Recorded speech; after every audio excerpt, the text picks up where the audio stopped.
digelar oleh Persatuan Wartawan Aceh Timur yang melibatkan 50 jurnalis Aceh Timur dari berbagai organisasi seperti dari PWI, Jurnalis Muda Aceh, Persatuan Wartawan Online, Jaringan Jurnalis Independen Aceh Timur, dan wartawan non-organisasi.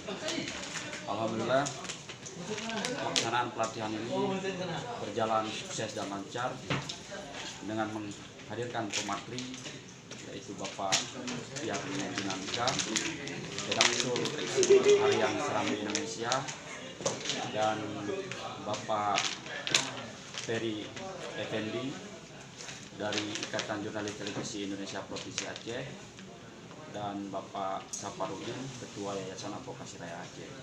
Terlaksananya pelatihan ini berkat dukungan penuh Bupati Aceh Timur dan Forkopimda serta berbagai pihak lainnya.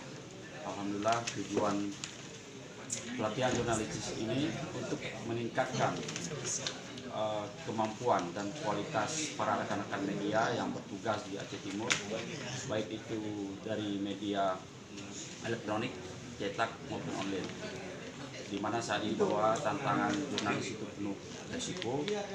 Karena itu kita harapkan dengan adanya pembekalan pelatihan jurnalistik ini, kita lebih taat pada kode etik dalam bekerja dan patuh terhadap undang-undang pers, sehingga terwujudnya jurnalis yang memiliki integritas dan profesional dalam mendukung pembangunan Aceh Timur.